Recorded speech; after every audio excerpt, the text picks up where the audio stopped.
Today I want to show you how to feed and maintain your sourdough starter. I've had so many friends that have been interested in making sourdough, but they didn't want the hassle of feeding it every day and then finding ways to either do discard recipes with their starter or just waste it. And actually I was in the same boat. When I first became interested in making sourdough, I didn't really like the idea of needing to feed it every day.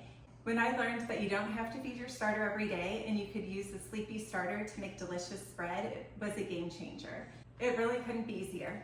When you get your starter from tracysourdough.com, it will come in a container like this, and you'll want to feed it and let it sit on the counter for a few hours until it's doubled in size and bubbly, and then you would be ready to make your bread right away, or you could wait and just use it when you're ready to make your bread. If you already have starter at home, this is what I do and this is what I recommend. So when you get down to about 200 grams or half a cup in my container, this is a quart-size container that I keep my starter in, and when it gets to be about this much, then I go ahead and feed it so that I have enough to make bread the next time. I don't do daily feedings. I like this method because it's super fast. You only feed it when you need more starter and there's no waste.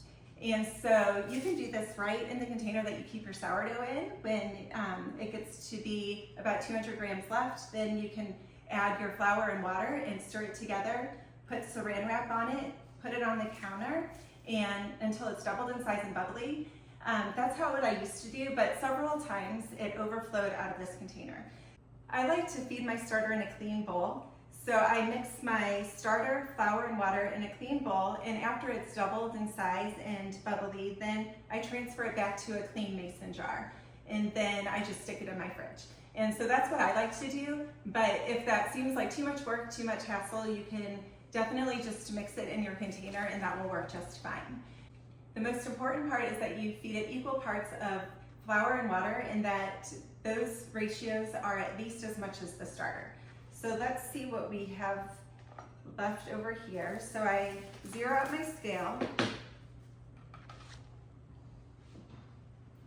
and transfer the starter that I have into the bowl.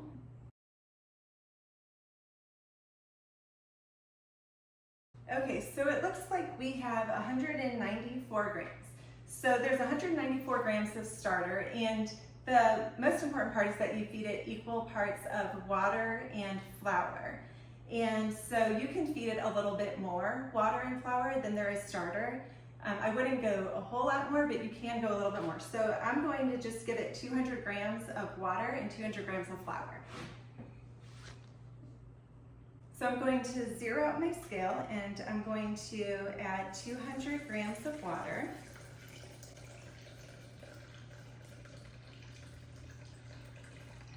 And then 200 grams of flour.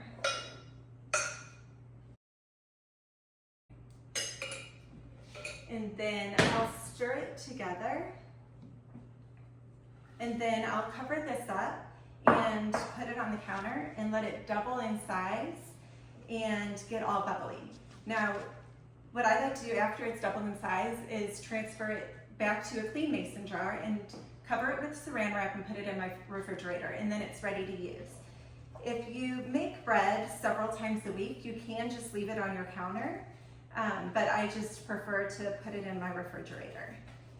And so it's super easy, there's no waste, and it only takes a few minutes to do this. So that's why I love it, and it makes delicious bread. And then another thing that is sometimes a question is a little liquid sometimes forms on top of the starter, and that's completely normal. It's just a natural byproduct of the fermentation. So if that happens, you just give it a stir it in, and it's totally fine and totally normal. I hope this video was helpful. If you have any questions, feel free to reach out. And until next time, bake with love, live with purpose. So now the starter has doubled in size and it's nice and bubbly. You can see that it's doubled in size, and so when it looks like this, it's ready to either be used, or this is when I would stir it and transfer it to my mason jar. I like to store it in a quart-sized mason jar. So I'm just going to take the saran wrap off. And you want saran wrap so it doesn't form any kind of weird skin on it, and just so that nothing gets in it and it maintains the right hydration.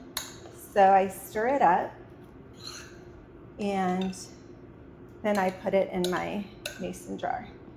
Now, if you fed your starter in your mason jar, then obviously you don't have this step. So at this point, it's in my mason jar, and I just cover my mason jar with the saran wrap, and I like to just store this in my fridge. If you're making dough a few times a week, you can just leave it on your counter, but I just like to put it in my fridge. When I'm ready to make my next loaf of bread, I just pull it out of the fridge and use 113 grams for the bread that I like to make. And then I just put this back in the fridge. I just continue to use it until it's down to just about 200 grams, or about half of a cup. And then it's ready to feed again and go through that same process. You can just use it over and over. Until next time, bake with love and live with purpose.